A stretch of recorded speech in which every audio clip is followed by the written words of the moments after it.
लासो फ्याफुल्ला हामी एसिआरसी डिस्कोर्स सिरिजको 8औं श्रृङ्खलामा छौँ। हामीले 8औं श्रृङ्खलासम्म आइपुगिसक्दा तामाङका विषयमा त्यसै गरिकन नेपालका विविध विषयहरूमा हामीसँग सम्बन्धित विविध विषयहरूमा हामीले छलफल गरिरहेका छौँ। आज हामी 8औं श्रृङ्खलामा राजनीतिक विश्लेषक आहुति विश्वभक्त दुलाल आहुतिसँग जोडिँदैछौँ। हामीले नेपाली वर्ण व्यवस्था र बाहुनवादको विषयमा आज छलफल गर्दैछौँ। योभन्दा अगाडि तपाईहरुलाई छोटो एसिआरसी को बारेमा जानकारी गराउन चाहन्छु। सोसियोकल्चर रिसर्च सेन्टरले मुख्य रूपमा दुई क्षेत्रमा काम गरिरहेको छ। यसले ज्ञान उत्पादनको क्षेत्रमा ज्ञान दबुको माध्यमबाट काम गरिरहेको छ भने यसले अभियानको क्षेत्रमा राष्ट्रिय सीमान्तीकरण विरुद्ध अभियानको तर्फबाट काम गरिरहेको छ। राष्ट्रिय सीमान्तीकरण विरुद्ध अभियानले राज्यविहीन राष्ट्रका जनताहरूको अभ्यासमा रहेको सामाजिक सांस्कृतिक आर्थिक र राजनीतिक संस्थाहरूको पुनर्जागरण गर्ने काम गर्दछ भने ज्ञान उत्पादन गर्ने ज्ञान दबुले यस्तै हामीले आज गरिरहेको जस्तो विविध विषयहरूमा ज्ञान उत्पादन गर्ने, त्यसलाई डिस्कोर्स गर्ने, त्यसलाई रिसर्च गर्ने र त्यसलाई प्रकाशन गर्ने काम गर्दछ। अब हामी यो विषयमा जानकारी गराएपछि तपाईलाई एसिआरसी भर्चुअल डिस्कोर्स सिरिजको बारेमा जानकारी गराउन चाहन्छौँ। एसिआरसी भर्चुअल डिस्कोर्स सिरिज हामीले 8औं श्रृङ्खलासम्म आइपुगेका छौँ। हामीले मुख्य रूपमा हाम्रा विषयहरू जो धेरै पहिलेदेखि बहस छलफल भइरहेको थियो ती विषयहरूमा एउटा खालको क्रिटिकल मास अथवा आलोचनात्मक चेतना विकास गर्नको लागि हामीले यो श्रृङ्खलालाई अगाडि बढाइरहेका छौँ। यो श्रृङ्खलामा हामीले तामाङ र गैर तामाङ विविध व्यक्तित्वहरूलाई हामीले आमन्त्रण गरेर जोड्ने काम गरिरहेका छौँ। त्यही क्रममा आज हामी विश्वभक्त दुलाल आहुतिसँग जोडिँदैछौँ। विश्वभक्त दुलाल पुरानो नाम होइन, उहाँ धेरै पहिलेदेखि परिचित नाम हो। कम्युनिस्ट आन्दोलनबाट, कम्युनिस्ट राजनीतिबाट उहाँ उदय हुनुभएको र उहाँ अहिले पनि कम्युनिस्ट राजनीतिमा हुनुहुन्छ र विशेष गरिकन नेपालको जात व्यवस्थाको विषयमा, वर्ण व्यवस्थाको विषयमा उहाँको गहिरो अध्ययन रहेको छ।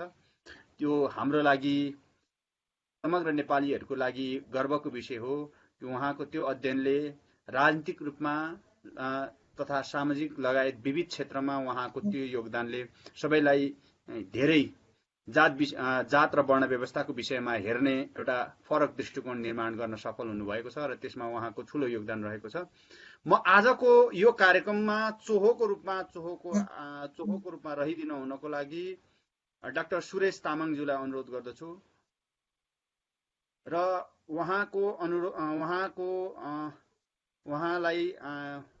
उहाँसँग अनुमति लिएर हामीले कार्यक्रम सुरु गर्न चाहन्छौँ। अब हामी आजको विषयमा प्रवेश गर्न चाहन्छौँ। नेपाली वर्ण व्यवस्था र बाहुनवाद आजको मुख्य शीर्षक रहेको छ। हामीलाई थाहा छ ऋग्वेददेखि नै वर्ण व्यवस्थाको विषयमा हामीले अध्ययन गर्न सक्छौँ। अध्ययन गर्नेहरूले ऋग्वेददेखि नै वर्ण व्यवस्थालाई जोड्दै ल्याएको हामीलाई थाहा छ। त्यसपछि मनुस्मृतिमा आएपछि त्यसको संस्थागत विकासको लागि भएका पहलहरू र त्यसपछि मुख्य रूपमा नेपाली परिवेशमा वर्ण व्यवस्थालाई एउटा राज्य व्यवस्थाभित्र, राज्य व्यवस्थाको अङ्गको रूपमा छिराउनको लागि मुलुकी ऐन 1854 ले खेलेको भूमिका तपाईँ हामीलाई धेरैलाई जानकारी छ। त्यसको कारणले गर्दा 2021 सालमा परिवर्तन भएको मुलुकी ऐनले पनि यो व्यवस्थालाई पूर्ण रूपमा कानुनत खारेज गरे तापनि व्यावहारिक रूपमा यसले आजसम्म जुन रूपमा भूमिका खेलिराखेको छ, जुन रूपमा मन मस्तिष्कहरूमा कब्जा जमाएर डेरा जमाएर बसेको छ, यो आजको विश्वको लागि, आजको आधुनिक समयको लागि एउटा लज्जाको विषयको रूपमा हामीले हेर्नुपर्छ भन्ने हामीलाई लाग्दछ। 2045-46 सालतिर यही ब्राह्मणवादको मानवशास्त्रीय अवधारणा डोरबहादुर विष्टले बाहुनवाद भनेर उहाँले ल्याउनु भएको थियो। त्यसलाई एउटा विकासको बाधकको रूपमा उहाँले चित्रित गर्नुभएको थियो र त्यही बाहुनवादको एउटा नमुना हामी भर्खरै दैलेखको चोरजहारीमा भएको घटनालाई पनि हेर्न सकिन्छ। त्यो घटनामा ज्यान गुमाउने अथवा ज्यान गुमाउनेहरूप्रति हामी भावपूर्ण श्रद्धाञ्जली व्यक्त गर्दछौँ, उहाँहरूप्रति भावपूर्ण श्रद्धाञ्जली व्यक्त गर्दछौँ भने ती जो ब्राह्मणवादको चिन्तनबाट यस्ता घृणित कार्यहरू गरे तिनीहरू उप कडाभन्दा कडा सजायको लागि पनि हामी जोरदार माग गर्दछौँ र उहाँहरूको जसले यो उक्त आन्दोलनलाई नेतृत्व गरिरहनु भएको छ र यो वर्ण व्यवस्थाको अन्त्यको लागि जसले सङ्घर्ष गरिरहनु भएको छ त्यसमा एसियासी लगायत हामी सम्पूर्ण टिमको पनि र समग्र तामाङ राष्ट्रको पनि पूर्ण समर्थन रहेको यहाँ जानकारी गराउँदै र नेपालमा यो खालको वर्ण व्यवस्था जस्ता घृणित कार्यहरू र घृणित संस्कारगत अभ्यासहरूप्रति राज्यले नै पक्ष पोषण गर्ने कामको हामी घोर भत्सना पनि गर्न चाहन्छौँ। यति भनिसकेपछि मैले आजका वक्ता विश्वभक्त दुलाल आहुतिज्यूलाई नेपाली वर्ण व्यवस्था र बाहुनवादको विषयमा आफ्नो धारणा राखिदिनु हुनको लागि अनुरोध गर्दछु। मैले उहाँलाई 30 मिनटको समय निर्धारण गरेको छु। 30 मिनटपछि म तपाईँलाई खबर गर्नेछु सर। त्यसपछि उहाँहरूसँग सवाल जवाफको समय हुनेछ। प्रश्न उत्तरहरू हामीलाई सामाजिक सञ्जालहरूमा प्राप्त भएका प्रश्नहरू तपाईँ समक्ष राख्नेछौँ र अन्त्यमा चोहोले आजको कार्यक्रम समाप्त गर्नुहुनेछ।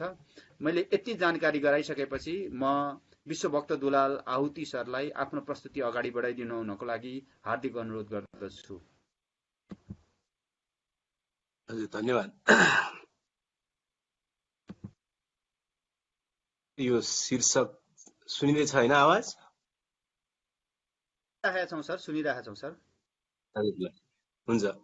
यो शीर्षक तपाईँहरूले जे राख्नु भएको छ अथवा नेपाली वर्ण व्यवस्था र बाहुनवाद भनेर, यो नेपाली वर्ण व्यवस्था भन्दा पनि नेपालमा वर्ण व्यवस्था भन्दा अलि ठिक हुन्छ होला, किनकि वर्ण व्यवस्था देशै पछि फरक छैन, मूलत एउटै नै हो त्यसको आधारभूत चरित्र होइन। त्यसकारणले नेपालमा वर्ण व्यवस्था र बाहुनवाद भन्ने शीर्षक ठिक हुन्छ कि जस्तो लाग्छ। त्यसै गरी बुझ्दा राम्रो होला। एक, अब यो आधा घण्टाको समय जो तपाईँहरूले छुट्याउनु भएको छ त्यसभित्र म ऐतिहासिक प्रसङ्ग थोरै अनि नेपालको सन्दर्भ धेरै राखेर यसलाई तपाईँहरूले उपलब्ध गराउनु भएको समयभित्र नै आफ्नो कुरालाई राख्ने प्रयत्न गर्छु।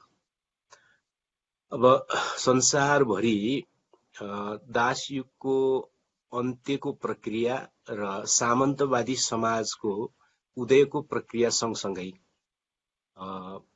विभिन्न ढङ्गका श्रम विभाजनका प्रक्रियाहरू चले अथवा जनसङ्ख्याको वृद्धि सँगसँगै श्रम विभाजन जुनसुकै समाजमा पनि स्वाभाविक हुने गर्दछ। त्यसै गरी दक्षिण एसियाको सिन्धु घाटीदेखि गङ्गा मैदानसम्म विकसित भएको जो सभ्यता थियो त्यहाँ पनि श्रम विभाजनको प्रक्रिया स्वाभाविक रूपमा चल्यो। त्यस अनुसार 4 प्रकारको श्रम विभाजनको स्थिति त्यहाँ बन्यो। अथवा एक थरी मान्छेहरू जसले ज्ञानको काम गर्ने, ईश्वरसँग सम्पर्क बनाउने, मान्छेहरूलाई चाहिँ स्वर्ग पठाउने, दीक्षित गर्ने एउटा कामको समूह र श्रमको समूह त्यस्तो बनाइयो जसलाई ब्राह्मण अथवा त्यति बेलाको चाहिँ ब्रह्माजीको मुखबाट निस्किएको अथवा ब्रह्मासँग सम्बन्धित भएको अथवा देवतासँग सिधै सम्बन्ध भएको भन्ने अर्थमा ब्राह्मण भन्ने एउटा वर्ण अथवा समूह, त्यो भनेको वर्ण भनेको समूह भनेको हो अथवा श्रम समूह भने हो त्यो मूलत भन्दाखेरि। त्यसपछि अर्को श्रम समूह बनाए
जी एको आइरहेछ सरको बोली।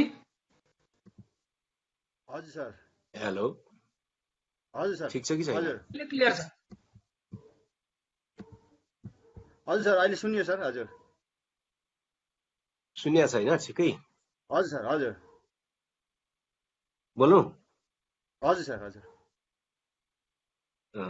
त्यसकारणले विज्ञानको पनि त्यति बेला चाहिँ दुईटा आधारभूत शाखा विभाजित जस्तो देखिन्छ। एउटा चाहिँ ज्योतिष शास्त्र अथवा तारामण्डल वा पृथ्वीको अध्ययन गर्ने, अर्को चाहिँ फेरि स्वास्थ्य विज्ञान जसलाई आयुर्वेद अन्तर्गत विकास गर्ने।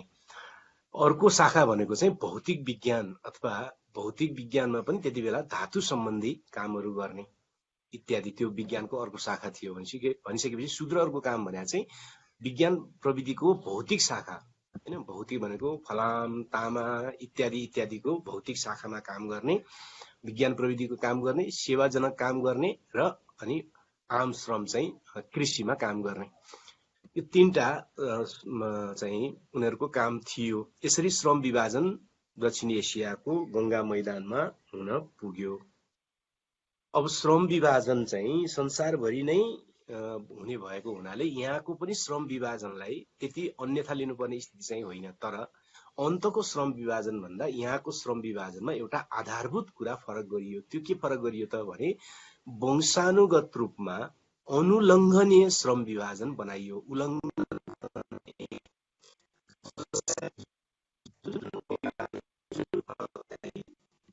जुन जुन पेशा तोकिएको छ त्यसको सन्तान दर सन्तानमा त्यही पेशा नै सर्दै जाने, उसले पेशा स्वतन्त्र रूपमा अर्को छनौट गर्न नपाइने अथवा अनुलङ्घनीय श्रम विभाजन जुन संसारको अरू भागमा देखिँदैन, हैन?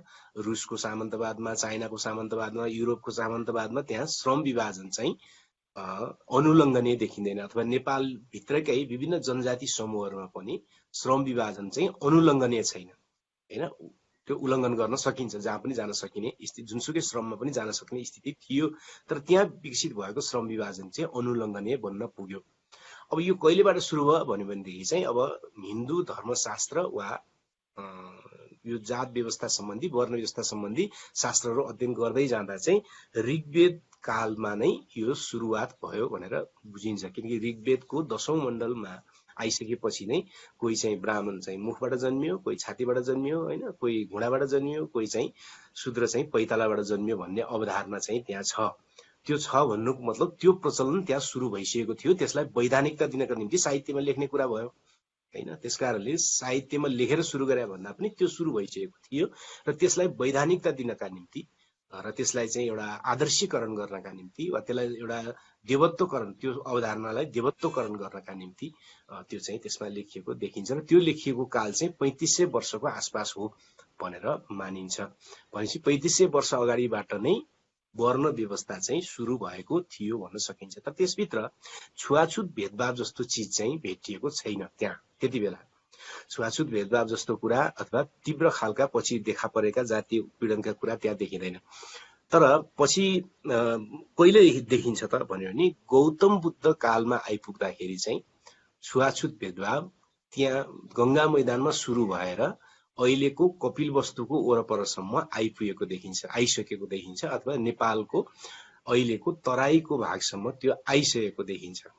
त्यो कसरी देखिन्छ भने जातक कथामा चाहिँ गौतम बुद्धले एकजना चाण्डाल युवतीको हातबाट पानी खाएको, चाण्डाल भनेको त्यति बेलाको शूद्र युवतीबाट हातबाट पानी खाएको र त्यस बापत गौतम बुद्धको आलोचना भएको जो जातक कथामा पाइन्छ, त्यसबाट बुझ्न सकिन्छ कि 2600 वर्ष अगाडि चाहिँ नेपालको आजको तराई क्षेत्रमा छुवाछुत सहितको वर्ण व्यवस्था चाहिँ पुगिसकेको थियो।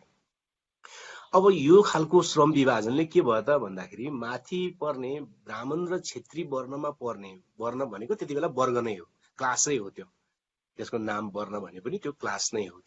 त्यो क्लास चाहिँ सधैँभरि चाहिँ सत्तामा रहिराख्ने, सधैँभरि सुविधामा रहिराख्ने, सधैँभरि अरूको सेवा लिइराख्ने स्थिति बन्दै गयो र वैश्य र शूद्रमा, विशेष त शूद्रमा परेकाहरूको चाहिँ जीवन चाहिँ सयौं वर्षसम्म चाहिँ सबैभन्दा वञ्चित हुने अवस्था भइहाल्यो। किनकि ज्ञानबाट वञ्चित हुने, त्यसपछि चाहिँ धनबाट वञ्चित हुने इत्यादि हुँदै गइसकेपछि स्वाभाविक रूपमा शूद्रहरूमा विद्रोह देखा पर्नु अनिवार्य थियो। हैन, किनकि मानव जातिको एउटा विशेषतै छ कि एउटा खास कालसम्म त्यसले अन्याय खप्छ, त्यसपछि त्यसले प्रतिरोध गर्न सुरु गरिहाल्छ। त्यो सधैँभरि मानव जातिले खप्दैन।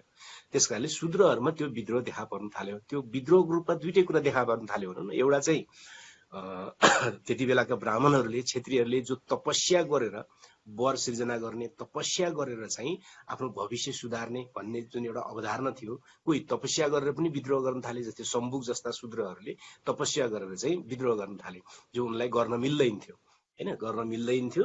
त्यो त्रेतायुगको कुरा हो। त्रेतायुग भनेर वर्णन गरिन्छ रामको कालमा, हैन। रामको कालमा त्यति बेला चाहिँ सम्बुक भन्ने शूद्रले चाहिँ पुरै स्वर्गलोक प्राप्त गर्नका निम्ति, देवलोक प्राप्त गर्नका निम्ति उसले त्यति बेलाको सबभन्दा ठुलो कठोर तपस्या गरेका थिए, जस बापत नै उनले गर्न नहुने काम गरेका हुनाले उनलाई रामले चाहिँ काटिदिएका थिए भन्ने एउटा कथा त्यहाँ छ। त्यसै एक थरी चाहिँ तपस्या गरेर इत्यादि गरेर शासक बन्नेतिर विद्रोह गर्न थाले, तिनीहरूलाई पनि दमन गरियो। अर्को थरीले चाहिँ आफूमाथि भएको अन्याय अत्याचारका विरुद्ध, सधैँभरि तल परिराख्नुपर्ने प्रथाको विरुद्ध विद्रोह गर्न थाले, सामाजिक विद्रोहहरू हुन थाल्यो। तिनीहरूमाथि पनि दमन भयो। अब दमन हुने प्रक्रिया सँगसँगै त्यहाँ एउटा नयाँ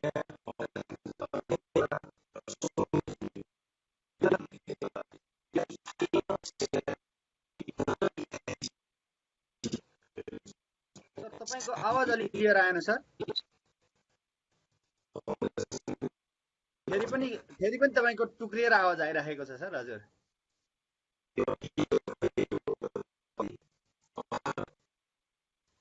हजुर सर, तपाईको आवाज इको सहितको आइराखेको छ सर। हजुर अघि ठिक थियो सर। हजुर त्यही त अब बोलौँ। हजुर हजुर ठिक छ सर, अहिले ठिक छ। त्यसमा त्यति बेला जो विद्रोही शूद्रहरू देखा परे, उनीहरूलाई चाहिँ त्यो श्रम व्यवस्थालाई टिकाइराख्नका निम्ति दमन गर्नु अनिवार्य त्यति बेलाको राज्यको निम्ति हुन पुग्यो। ब्राह्मण र क्षेत्रीहरूले सञ्चालन गरेको, ब्राह्मण र क्षेत्री भनेको त्यति बेलाको क्लास नै कुरा हो, सामन्त वर्गकै कुरा हो। त्यो तिनीहरूले दमन गर्नुपर्ने स्थिति भयो। तर दमन गर्दाखेरि हामीले बुझ्नुपर्ने, आजबाट अनुमान गर्दा के बुझ्न सकिन्छ त भने, न त त्यति बेला स्थायी सेना थियो, न त स्थायी जेल नै थियो। भनिसकेपछि सजाय पाएकाहरूलाई के गर्ने हुन्थ्यो त भने सजायको रूपमा कि त त्यसलाई मार्ने हुन्थ्यो अथवा हत्या गर्ने हुन्थ्यो, या त त्यसलाई समाजले भोग्दै आएको सार्वजनिक जीवनबाट बहिष्कार गर्ने हुन्थ्यो। हैन, बहिष्कार गर्ने भनेको के हुन्थ्यो त भन्यो भने, एक ठाउँबाट त्यो ठाउँबाट बस्न नदिकन त्यो गाउँ वा त्यो ठाउँबाट अर्को देशमा पठाउने, हैन, निकाला गर्ने। अर्को, उनीहरूले सार्वजनिक रूपमा आम मानिसहरूले खाने पानी उनीहरूलाई खान नदिने। अरू मानिसहरू जुन बस्तीमा बस्छन् त्यो बस्तीभन्दा उनीलाई टाढा बिप्ट्याटो ठाउँमा, असिलो ठाउँमा बस्न लगाउने अथवा इत्यादि बहिष्करणका उपायहरू नै सजायका तरिकाहरू हुन्थे। किनकि राणाकालसम्म पनि गम्भीर अपराध गर्यो भने त्यसलाई लगेर काट्दिने हो। जेल त त्यति धेरै त्यति नै थिएन, नभइसक्यो, स्थायी जेल धेरै नभइसकेपछि उनीहरूले त्यस प्रकारको काम गर्नुपर्ने हुन्थ्यो। त्यसै कारणले गर्दा शूद्रहरू, विद्रोही शूद्रहरूमाथि जति दमनको प्रक्रिया चल्यो, या त उनीहरूको हत्या गरियो या त उनीहरूलाई बहिष्करण गरियो। बहिष्करण भने के पर्यो त, केबाट बहिष्करण गर्ने त भने, अरूले लाएको जस्तो लाउन नदिने, हैन, अरूले खाएको पानी खान नदिने, हैन, अरू बस्ने ठाउँमा उनीहरूलाई बस्न नदिने, अलिक पर अप्ठ्यारो ठाउँमा बस्न लाउने, अथवा अरूले खेतीपाती आफ्नो बनाउन पाउँछन् भने उनीहरूले खेतीपाती आफ्नो बनाउन नपाउने, अथवा अरूले सम्पत्ति जोड्न पाउँछन् भने उनीहरूले सम्पत्ति जोड्न नपाउने भनिसकेपछि क्रमशः उनीहरूलाई आम मानिसको बस्तीबाट अलग राख्न थालियो र अनि छुवाछुत त्यहीँबाट सुरु भयो। हैन, भनेपछि सुरु भइसकेपछि त्यसलाई पञ्चम वर्ण भनेर शास्त्रहरूमा भनिएको छ। पञ्चम वर्ण भनेको ब्राह्मण, क्षेत्री, वैश्य, शूद्रको 4 वर्ण भयो। तर त्यसबाट पनि सजाय पाएर बहिष्करणमा परिएकाहरू पञ्चम वर्ण भनेर 5औं वर्णको रूपमा वर्णन पाइन्छ। त्यो 5औं वर्णलाई चाहिँ के गरियो त भने, बहिष्करणको सबभन्दा माथिल्लो उचाइको दमन गरियो र छुवाछुत भेदभावसम्म त्यसलाई पुर्याइयो। त्यो समूह नै विकसित हुँदै दक्षिण एसियामा सुरुमा अछुतको रूपमा र अहिले आन्दोलनकारीका रूपमा चाहिँ दलितको रूपमा अहिले परिचित छ। यसरी विकसित भयो यो, हैन। भनेपछि यसको 2-3 निष्कर्षहरू निस्कन्छन्। पहिलो निष्कर्ष कि वर्ण व्यवस्था भनेको सुरुमा वर्गीय व्यवस्था नै थियो, अथवा त्यो क्लास नै थियो, क्लास सिस्टम नै थियो। दक्षिण एसियाको विशिष्ट प्रकृतिको क्लास सिस्टम थियो। अरू ठाउँमा पनि क्लास नै जन्मिएका हुन्, तर यहाँ चाहिँ वर्णको रूपमा क्लासको व्यवस्था भयो। पहिलो। दोस्रो, त्यो क्लास सिस्टमको विरुद्ध सबभन्दा पिनमा परेकाहरूले लड्दाखेरि ती विद्रोहीहरूलाई सजाय दिने क्रममा अति बहिष्करणको प्रक्रियामा लगियो, जसबाट छुवाछुत समेत अनिवार्य बन्न पुग्यो। अब यो गौतम बुद्ध कालसम्म आइपुग्दा त छुवाछुत समेत भइसकेको थियो भनिसकेपछि गौतम बुद्ध, त्यसपछि महावीर जैन लगायतका यो जात व्यवस्था, मूर्ति पूजा अथवा पुरानो ईश्वरीय अवधारणा नमान्नेहरूको जो समय सुरु भयो 2600 वर्षबाट, एउटा ठुलो प्रभाव दक्षिण एसियामा, होइन, अफगानिस्तानसम्म, उतातिर म्यानमारसम्म अथवा व्यापक रूपमा चाहिँ बौद्ध मार्गीहरूको वा जैनहरूको चाहिँ भौतिकवादी अवधारणा वा कमसेकम मूर्ति पूजा, ईश्वरीय चिन्तन इत्यादिको विरुद्धको, जात व्यवस्था विरुद्धको जुन सामाजिक जागरण एउटा देखा पर्यो, त्यसले चाहिँ थुप्रै यो दक्षिण एसियाको बस्तीमा चाहिँ त्यो मत हावी हुन थाल्यो। त्यसको विरुद्ध अनि हिन्दूहरूले जब सङ्घर्ष सुरु गरे, त्यसपछि चाहिँ शङ्कराचार्यहरूको अवधारणा आयो। शङ्कराचार्य भनेको हिन्दू विश्वविद्यालयका प्रिन्सिपलहरू भने अब त्यो 4वटा विश्वविद्यालय खोलेर 4वटा प्रिन्सिपल राखेका हुन् र उनीहरू सँगसँगै आउने क्रममा चाहिँ अनि राजा मनु, कसैले राजा हो भन्छन्, कसैले होइन सल्लाहकार मात्रै हो भन्छन्, जे होस् मनु नाम गरेका मानिसले चाहिँ ईस्वी सम्वतको 200 तिर आउँदा, सम्वतको हिसाबले कसैले ईस्वी सम्वतको 200 भन्छन्, ईस्वी सम्वतको पहिलो शताब्दी भन्छन्, कसैले दोस्रो शताब्दीसम्म भन्छन्, जे होस् आजभन्दा 2200 वर्ष अगाडिको आसपासमा अनि त्यो हिन्दूहरूले बुद्धिस्टहरूसँग वा जैन मार्काहरूसँग लड्ने क्रमसँग र उनीहरूलाई पराजित गरिसकेपछि अनि आफ्नो पुरानो वर्ण व्यवस्थालाई चाहिँ कठोर रूपमा लागू गर्नका निम्ति मनुस्मृति जस्तो कानुनहरू सिर्जना गरियो र त्यसले फेरि झनै कठोर, हिजोभन्दा झनै कठोर पार्नको निम्ति त्यहाँ गरियो। अब शूद्र, नारी, ढोल बजाउन ताडनके अधिकारी टाइपका रचनाहरू पनि त्यस अवधिमा लेखिन थाले र सबभन्दा कठोर कानुन त्यसपछि लागू गरियो छुवाछुत सहित यो 2200 वर्षदेखि। त्यसकारण राजा मनुले सुरु गरे भन्ने कुरा होइन, उनले अझ कठोर पारेको कुरा मात्रै हो। सुरु त ऋग्वेद कालदेखि नै हो, होइन, यसरी बुझ्नुपर्ने हुन्छ। अब भनिसके यो के हो त, अब यो भनेपछि यो सुरुमा 4 वर्ण व्यवस्था थियो, त्यसमा यसलाई वर्ण व्यवस्था मात्रै भने पुग्थ्यो।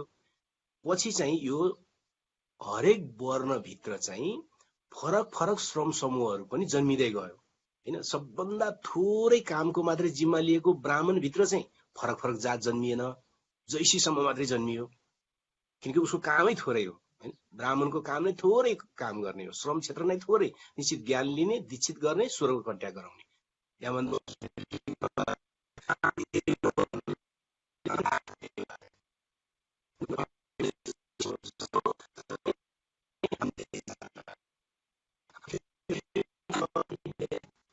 सर तपाईको फेरि पनि आवाज, हजुर फेरि पनि आवाजमा समस्या भयो सर। हजुर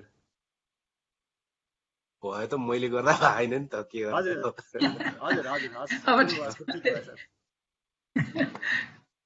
अब नेट चलिरहेकै छ, हजुर। अब नेटको कारणले होइन, अब जति आउँछ गर्दै जाउँ है त। हस् सर, हस् सर। अब ठिक छ सर, अहिले आउँछ।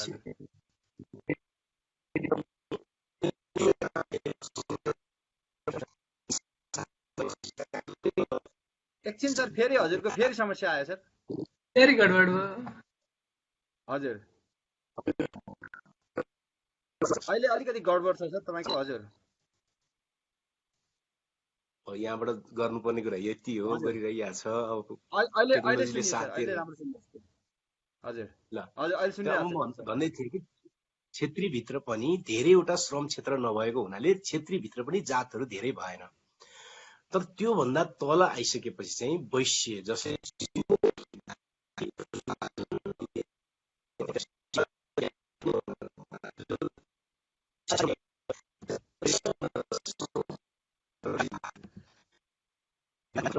एकैछिन सर हजुरको, एकैछिन सर हजुरको एकैछिनमा आइरहेको छ, एकैछिनमा ठिक भइरहेको छ सर। हजुर वैश्यभित्र जातहरू धेरै किन भयो त? जस्तो कि पहाडमा त तपाईँ वैश्य धेरै भेट्नुहुन्न, तर तराईमा जानुभयो भने र हिन्दुस्तानको समाजमा जानुभयो भने वैश्यभित्रका जातहरू धेरैवटा भेट्नुहुन्छ तपाईँले, हामीले भेट्छौँ, होइन। त्यो किन भेटियो त भन्दाखेरि वैश्यको कामको क्षेत्र चाहिँ धेरै भयो। हैन। कोहीले कृषि गर्नुपर्ने, कसैले व्यापार गर्नुपर्ने, कसैले तेलको मात्रै काम गर्नुपर्ने, कसैले केको मात्रै काम गर्नुपर्ने भइसकेपछि चाहिँ त्यहाँ श्रम क्षेत्रहरू बढी भएको हुनाले त्यहाँ वैश्यभित्रका जातहरू पनि धेरै संख्या बढ्न थाल्यो हैन।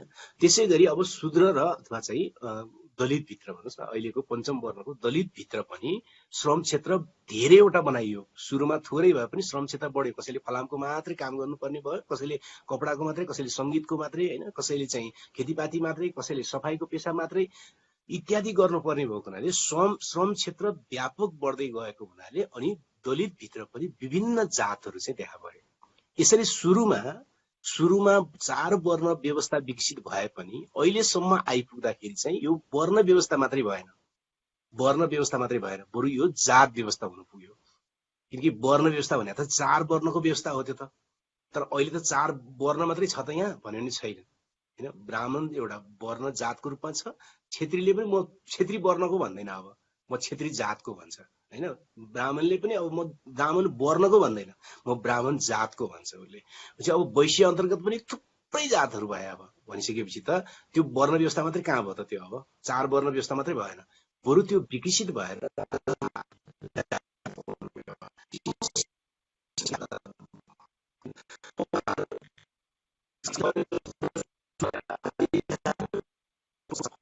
एकैछिन सर, हजुरको फेरि समस्या भएको छ सर।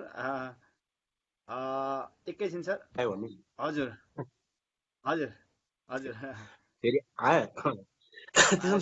सुरुमा यो 4 वर्ण व्यवस्थाबाट सुरु भए पनि अहिले चाहिँ यो जात व्यवस्थाको स्तरमा छ। त्यसकारण सुरुमा वर्ण व्यवस्थाबाट सुरु भयो र अहिले चाहिँ यो जात व्यवस्थाको रूपमा छ भनेर बुझ्नु यसको सबभन्दा ठिक कुरा हुन्छ भन्ने मलाई लाग्दछ। अब यो जात व्यवस्था वा पहिलेको वर्ण व्यवस्था वा अहिलेको जात व्यवस्था चाहिँ के हो त हो भन्यो भने यो चाहिँ सिङ्गो सामाजिक, आर्थिक र सांस्कृतिक प्रणाली हो।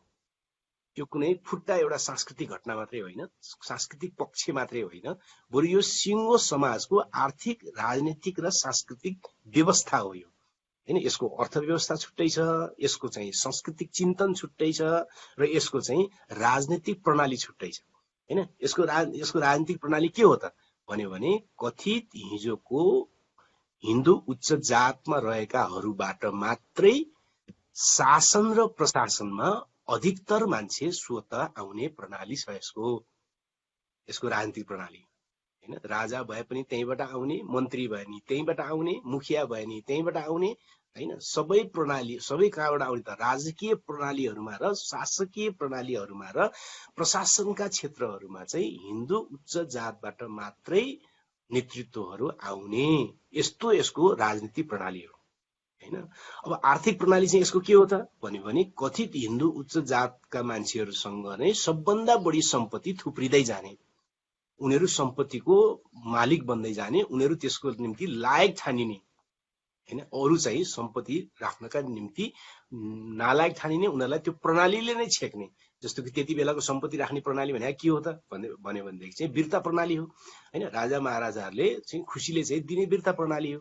त्यो वीरता प्रणालीमा वीरता कसले पाउने त भन्यो भने मूलभूत रूपमा उच्च जातका मान्छेहरूले पाउने हैन। उच्च जातका मान्छेहरू सेनापति बन्ने, मेजर बन्ने, अफिसर बन्ने, अनि उनीहरूले जागिरको रूपमा जमिन पाउने भनिसकेपछि त्यसको अर्थव्यवस्था के हो त, जात व्यवस्थाको अर्थव्यवस्था के हो त भन्यो भने कथित हिन्दू उच्च जातका मानिसहरूको राज्यको अर्थतन्त्रमाथि आधारभूत रूपमा एकलौटी कब्जा भइरहने हैन, त्यसको आर्थिक प्रणाली हो।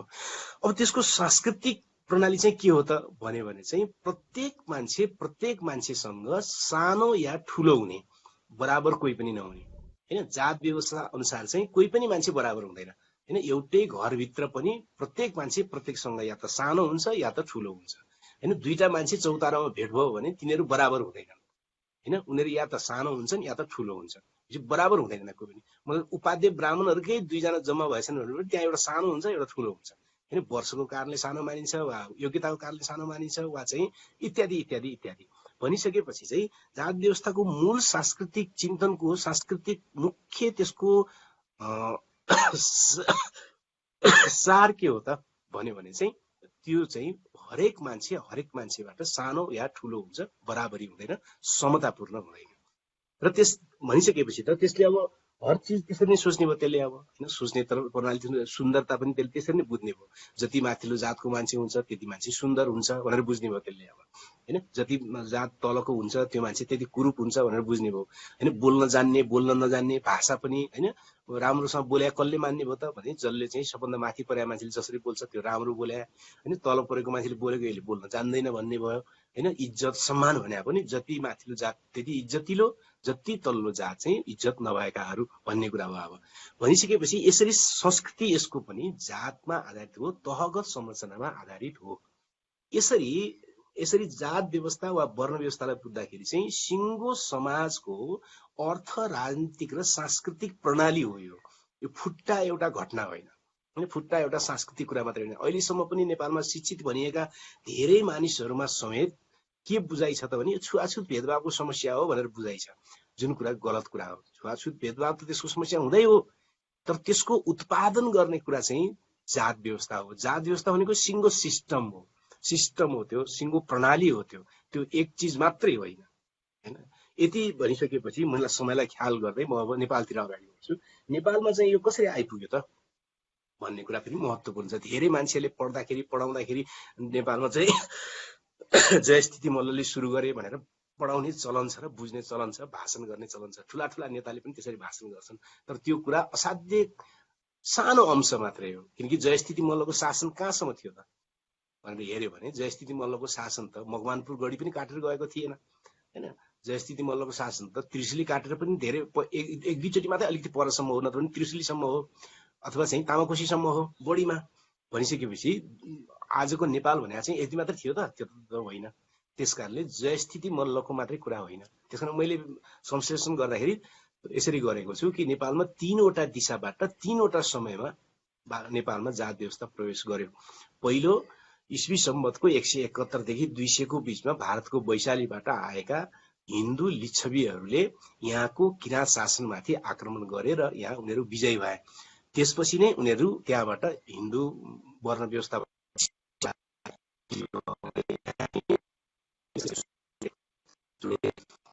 फेरि समस्या भयो सर एकचोटि एकैछिन। हजुर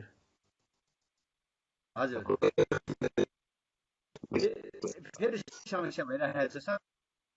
हजुर अलिकति छ। हजुर अब आयो। हजुर सर तपाईलाई पानी खाने छुट रहेछ त्यो। ठिकै छ। अब त्यसकारणले बागमती उपत्यकामा जो ईस्वी सम्वतको 171 देखि 20 को बीचमा भारतको वैशालीबाट आएका लिच्छवीहरूले पहिलोचोटि यो बागमती उपत्यकामा चाहिँ जात व्यवस्था लिएर आएर उनीहरूले 18 जातको व्यवस्था गरे। लिच्छवीकालीन सुधार हेऱ्यो भनेदेखि हामी त्यो कुरालाई बुझिहाल्दछौँ होइन।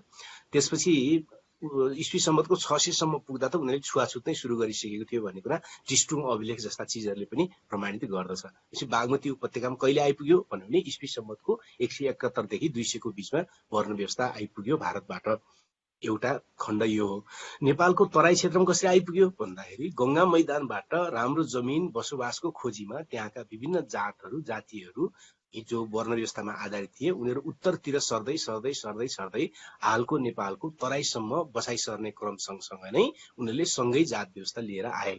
दोस्रो अब तेस्रो जो अहिले नेपालमा सबभन्दा बढी कार्यकारी छ हैन, त्यो चाहिँ कसरी आइपुग्यो त भनेदेखि चाहिँ पश्चिम नेपालमा भारतमा चाहिँ 10औं शताब्दी पछि जब इरानियनहरूले पटक पटक त्यहाँको हिन्दू राज्यहरूमाथि आक्रमण गरे, त्यो आक्रमण गर्ने क्रममा हारेका शासकहरू चाहिँ आफ्नो जीविका र बचाउको निम्ति अलिकति पहाडी क्षेत्रतिर सर्न थालेर सर्ने क्रममा ईस्वी सम्वतको 10औं देखि 14औं शताब्दीसम्म लगातार नै नेपालको पश्चिमतिरको कर्णालीबाट कटेपछि महाकालीबाट कटेर गएपछि सतलज हैन, कुमाउ गढवाल इत्यादि सतलज नदी छ, त्यो नदी काट्दै अनि पूर्वतिर हालको नेपालको बस्तीतिर चाहिँ वर्ण व्यवस्था लिएर आएको समूह चाहिँ सर्न थाल्यो।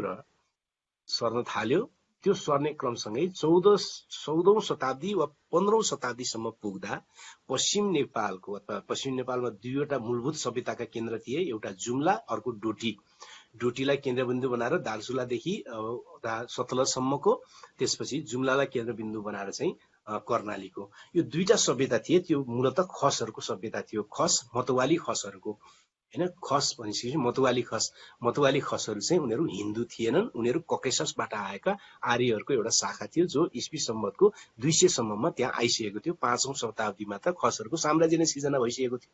उनीहरूभित्र कुनै जात व्यवस्था थिएन, उनीहरूको कुलदेवता मस्टो पूजा गर्थे र अहिले पनि मस्टो नै पूजा गर्छन् त्यो शाखाकाहरूले।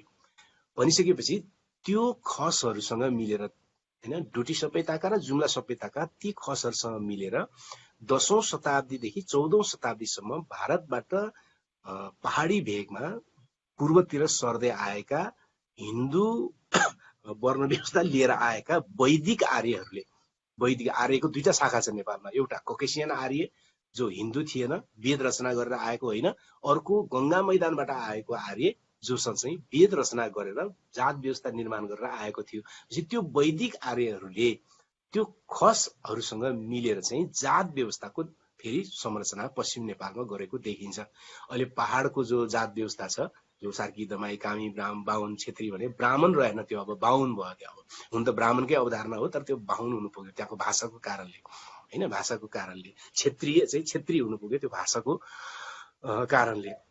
भनिसकेपछि नि पहाड, पश्चिम पहाडमा चाहिँ जात व्यवस्थाको उनीहरूले फेरि त्यहाँ निर्माण गरे भनेपछि तीनतिरबाट, एउटा लिच्छवी कालमा बागमती उपत्यकामा, अर्को भारतबाट सर्दै सर्दै नेपालको तराई भूभागमा, र अर्को चाहिँ पश्चिम नेपालमा चाहिँ वैदिक आर्यहरू प्रवेश गरेपछि खसहरूसँग मिलेर उनीहरूले जात व्यवस्थाको निर्माण गरे।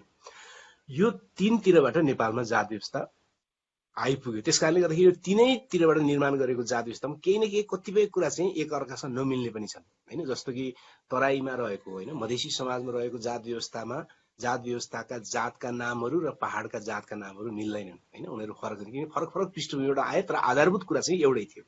त्यसैगरी बागमती उपत्यकामा बनेको भनेको त्यो मूलतः अहिलेको नेवार जातिभित्र बनेको हो हैन, त्यो पृथक थियो। त्यसकारण त्यसमा पनि केही अरूसँग नमिल्ने विशेषता पनि छन्, तर आधारभूत समस्या फेरि एउटै नै छ। यसरी तीनतिरबाट नेपालमा आइपुग्यो। अब म समय अलिक थोरै छ, म छोटोमा सकिहाल्छु। त्यो के त भन्दाखेरि चाहिँ जङ्गबहादुरको राजा पृथ्वीनारायण शाहले, गोर्खाको राजा पृथ्वीनारायण शाहले नेपाल गोर्खा राज्यको विस्तार गरेर आजको नेपाल बनाउने अभियान सुरु गरिसकेपछि र बहादुर शाह हुँदै इत्यादि इत्यादि हुँदै सिङ्गो अहिलेको नेपाल चाहिँ काठमाडौँको शासन अन्तर्गत आइसकेपछि चाहिँ एउटा कुरा के भयो त भने, जो जनजातिहरू नेपालको, जसलाई अहिले जनजाति भनेर भनिन्छ, जो जनजातिहरूलाई जात व्यवस्थाको बारेमा थाहा नै थिएन, जात व्यवस्थाको बारे उनीहरूको सरोकारको विषय नै थिएन, त्यो जनजातिहरूले पनि जात व्यवस्था मान्नु पर्नेतिर राज्यले दबाव सृष्टि गर्न सुरु गर्यो। र त्यो चाहिँ मूलतः जङ्गबहादुर कहाँ आइपुग्दा, जङ्गबहादुरले सुरु गरे भन्ने होइन, जङ्गबहादुर कहाँ आइपुग्दा चाहिँ त्यसलाई, उनी त बेलायतबाट फर्केका थिए, बेलायतमा त कानुनले शासन गर्ने व्यवस्थाबाट फर्केका थिए, देखेर फर्केका थिए। त्यसमा उनलाई पनि रहर लाग्ने कुरा भइहाल्यो कि नेपालमा पनि अब कानुनबाट शासन गरौँ। त्यसकारणले उनले विभिन्न चाहिँ विद्वानहरूलाई, त्यति बेलाको जात व्यवस्था जान्ने विद्वानहरूलाई बोलाएर अनि उनले मुलुकी ऐन विक्रम सम्वत 1910 मा निर्माण गरे। त्यसपछि नेपाल चाहिँ सिङ्गो नेपाल नै जात व्यवस्थाको आधारमा नै शासन चल्ने औपचारिक देश बन्न पुग्यो। यसको मतलब जङ्गबहादुरले सुरु गरे भने होइन कि, जङ्गबहादुरले आफै कानुन रूपमा जब घोषित बनाए, कानुन रूपमा औपचारिक बनाए हैन। त्यसका आधारमा उनले 3-4 टुक्रा पारे त्यहाँ। एउटा जनजातिहरूलाई उनले 2 टुक्रामा विभाजन गरे त्यहाँ। एउटा मासिन्या मतवाली हैन, अर्को नमासिन्या मतवाली। मासिन्या मतवाली भित्र 5-6 वटा जातिहरू, नेवार, लिम्बू, राई, सुनुवार, मगर, गुरुङ हैन, यिनीहरू नमासिन्या भित्र, जसलाई दास बनाउन नपाइने हैन, जसलाई दास बनाउन नपाइने भयो, तर चाहिँ सेनामा इत्यादिमा जान मिल्ने भयो। अब नमासिन्या मतवाली हैन, तामाङ भयो, थारू भयो, अब अरू सबै भन्नुस् न, उनीहरू फेरि मासिन्या मतवाली भित्र राखे। उसले मासिन्या मतवालीलाई चाहिँ दास बनाउन पाउने, मृत्युदण्ड दिन पाइने इत्यादि इत्यादि, सेना पुलिसमा जान नपाइने इत्यादि इत्यादि प्रतिबन्ध सहितको 2टा शाखा त्यहाँ जनजातिहरूमा उसले फुट निर्माण गर्यो। त्यसैगरी पानी अचल बनाएको त्यति बेलाको अछुत अथवा अहिलेका दलितको बिचमा पनि 2 थरी बनायो त्यसले। पानी नचल्ने, छोइ छिटो हाल्न नपर्ने त्यो भनेको पानी चाहिँ नपर्ने तर छोइहाल्यो भने उसलाई चोख्याउनु नपर्ने, मान्छे चोखिनु नपर्ने एक थरी। अर्को थरी चाहिँ पानी नचल्ने छोइछिटो पनि हाल्नु पर्ने अथवा उसलाई चोख्याउनै पर्ने। उसलाई भने त्यो अछुतलाई होइन कि छुने मान्छेलाई चोख्याउनु पर्ने। कसरी चोख्याउने भन्यो भने अब आगोले चोख्याउने, सुनले चोख्याउने अथवा जे बाहुनले जे भन्छ त्यही गरेर चोख्याउने इत्यादि। भनेपछि दलितहरूभित्र पनि उसले 2टा फुट पार्यो र अहिलेको दलित भने चाहिँ त्यो चोख्याउनु पर्नेहरूभित्रका मात्रै हुन्, नपर्नेहरूभित्रको उनीहरू दलितभित्र अहिले पर्दैनन् होइन। जस्तो कि अब नेपालमा चाहिँ नेवारभित्रका खड्गीहरू, नेवारभित्रका चाहिँ नि अरू थुप्रै नौहरू थिए, अरू जातिहरू थिए, कौहरू थिए, अरू जातिहरू थिए, उनीहरू चाहिँ दलितभित्र अहिले पर्दैनन्। तर जङ्गबहादुरको मुलुकियानले चाहिँ त्यसलाई त्यसो। अब जङ्गबहादुरको मुलुकियानले मुसलमानलाई पनि अछुतभित्र हालेको छ होइन, मुसलमानलाई पनि मुस्लिमलाई पनि अछुतभित्र राख्यो त्यसले। यसरी सिङ्गो समाजलाई त्यसले के गर्यो त भन्दाखेरि जात व्यवस्थामा आधारित भएर संरचना गरेर तीव्रता दियो। र नेपालका जनजातिहरू जो जात व्यवस्था भित्रबाट आएका थिएनन् होइन, उनीहरूभित्र जात व्यवस्था अहिले पनि मूलत छैन। त उनीहरूलाई कसरी उपयोग गरे त नेपालको हिन्दू उच्च जातीय सत्ताले भन्दाखेरि चाहिँ हिन्दू जात व्यवस्था अन्तर्गत अछुत बनाइएकाहरूलाई चाहिँ जनजातिको समेत सहयोग लिएर दमन गर्न थाल्यो त्यसले। अब सहयोग कसरी लियो त भने जनजातिले त्यो नियम मानेन भने जनजातिलाई सजाय गर्ने। अब जनजातिले त्यो नियम मानेन भने सजाय गर्ने हुन थालिसकेपछि त अब त्यो बेलामा चाहिँ जनजातिले इन्कार गर्न सक्ने भन्ने कुरा त हुन सक्दैन थियो, त्यो सम्भव नै थिएन। जसको कारणले के भइदियो त भने जनजाति समुदाय पनि पूर्वदेखि पश्चिमसम्मको लिम्बूलाई त्यसबारे केही थाहै नभएको लिम्बू पनि कहाँ प्रशिक्षित भयो त भने यो जात व्यवस्था अन्तर्गतका मान्छेहरूलाई चाहिँ तल परेका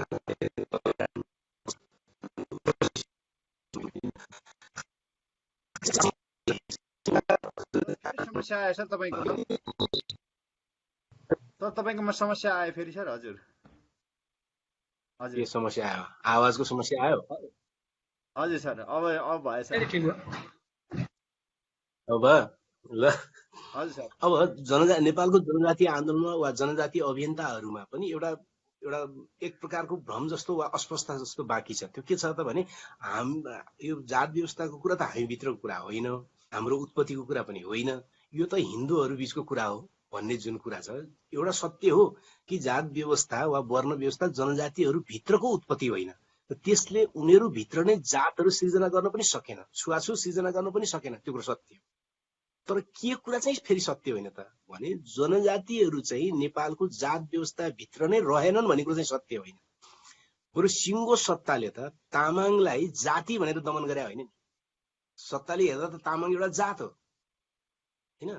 जङ्गबहादुरको मुलुकियन र नेपालको हिन्दू उच्च जातीय सत्ताको कोणबाट हेर्दा त गुरुङ एउटा जात हो। गुरुङ कुनै नेसनालिटी भनेर उसले दमन गरे त होइन, यो एउटा गुरुङ जात हो, तामाङ एउटा जात हो भनेर उसले त्यो क्याटेगोरी अन्तर्गत राखेको हो। यसरी हेर्दा र अनि जनजातिलाई पनि यो सत्ताले जबरजस्त रूपमा के प्रशिक्षित गर्न भ्यायो त होइन, ठोकिकन के प्रशिक्षित गर्न भ्यायो त भने जात व्यवस्था भित्रको नियमहरूलाई चाहिँ हामीले पनि मान्नुपर्छ भन्ने प्रशिक्षित गर्न उसले भ्यायो। कतै न कतै जनजातिहरूको मनभित्र यो चिज हाल्न भ्यायो कि बाहुन भनेको चाहिँ हामीभन्दा माथि नै हो भन्ने चिज हाल्न भ्यायो। त्यसले भ्यायो, यो कुरा सत्य हो होइन। प्रत्येक जनजातिभित्र बाहुन भने चाहिँ हामीभन्दा ठुलै हो भन्ने भित्र हाल्न त्यसले भ्यायो। त्यसै गरी दलित भनेको चाहिँ हामीभन्दा सानै हुन् भन्ने कुरा पनि भित्रदेखि त्यसले हाल्न भ्यायो। भनिसकेपछि जनजाति आन्दोलन वा जनजातिको सन्दर्भबाट हेर्दाखेरि पनि जात व्यवस्थाबाट जनजाति समुदाय चाहिँ पुरै अलग छ भनेर बुझ्ने कतिपयले बुझ्ने गर्दछन्, त्यसरी चाहिँ बुझ्नु हुँदैन। त्यो चाहिँ सत्य कुरा होइन। उनीहरूलाई पनि सत्ताले घालमेल पारेर त्यसका थुप्रै खराब चिजहरूसँग चाहिँ प्रशिक्षित गर्यो, थुप्रै खराब चिजहरूबाट प्रशिक्षित गर्यो, जसको कारणले गर्दाखेरि अहिले जनजाति समुदायभित्र पनि जात व्यवस्था अन्तर्गतका कैयौं चाहिँ विकारहरूबाट उनीहरू पनि ग्रसित हुन पुगेका छन्। अब यति भइसकेपछि अब त छुट्याउनै पर्छ, अब 2 मिनेट सके आज। त्यसो अब यति मात्रै कुरा राख्नु छ। तपाईकोमा केही प्रब्लम आयो फेरि सर? हजुर आयो, अब आउँदैन फेरि एकछिनमा आउँदैन। अब भयो, अब आयो ठिक? हजुर सर। अब नेपालमा 1990 पछि नै नेपालमा चाहिँ सामन्तवाद विरोधी राणा शासन विरोधी भने पनि त्यो सामन्तवाद विरोधी सङ्घर्ष सुरु भयो। टङ्कप्रसाद आचार्य, विश्वेश्वर प्रसाद कोइराला हुँदै एउटा लोकतान्त्रिक वा पुँजीवादी धारा, अर्को 2006 सालदेखि चाहिँ पुष्पलालहरूको कम्युनिस्ट वा वामपन्थी धारा आयो। तर भइदियो के भने त्यो दुईटै धाराले चाहिँ नेपाली समाजको सामन्तवाद चाहिँ जात व्यवस्थामा आधारित हो र यो जात व्यवस्थाले नै यहाँको राजनीति, यहाँको संस्कृति, यहाँको अर्थतन्त्रलाई मूलभूत रूपमा निर्देशित गरिरहेको छ भन्ने विश्लेषण गर्न सकेन। असफल भयो त्यो, हैन। बरु त्यसले के, त्यो दुईटै राजनीतिक धाराले के गर्थ्यो त भने युरोपमा भएको जस्तो सामन्तवाद वा चाइनामा भएको जस्तो सामन्तवाद, जहाँ जात व्यवस्था नभएको ठाउँको जस्तो सामन्तवादको रूपमा जो विश्लेषण गर्यो, जसको कारणले भइदियो के त भने हरेक राजनीतिक परिवर्तन त हुने, तर त्यो राजनीतिक परिवर्तनले समाजमा जक्रिएर बसेको जो जात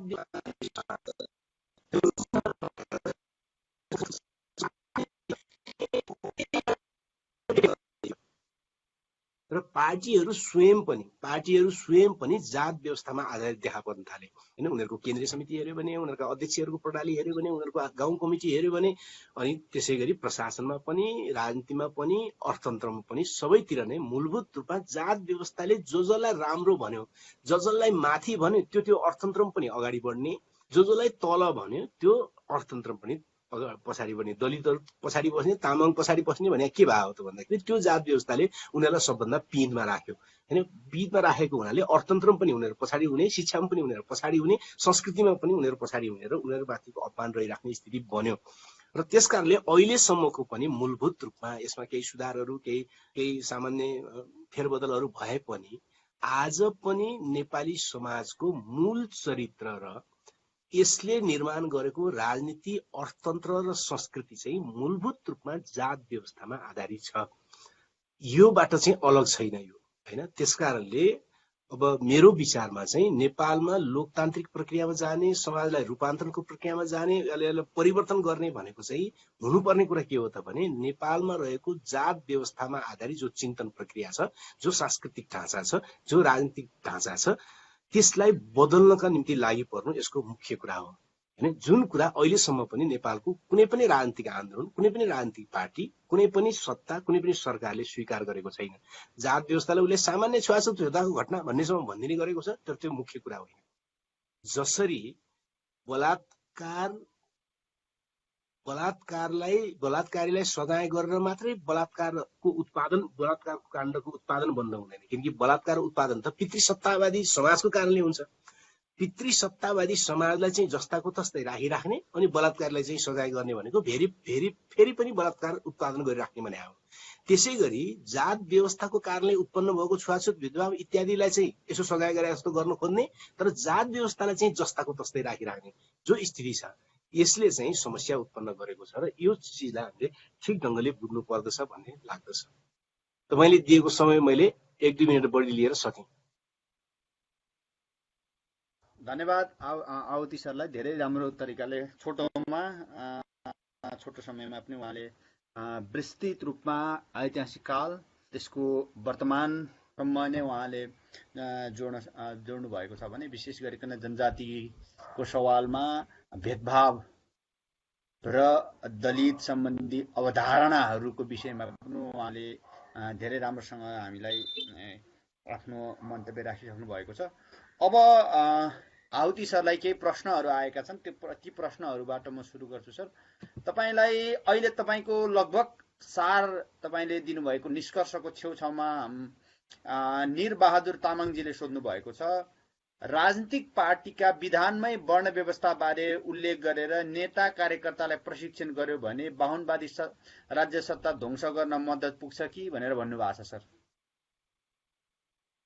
कतिवटा प्रश्न गर्ने एकैचोटि हजुर अहिले हजुर अर्को प्रश्न तपाईलाई छ, यो चाहिँ कुमार सिंह तामाङले राख्नु भएको छ।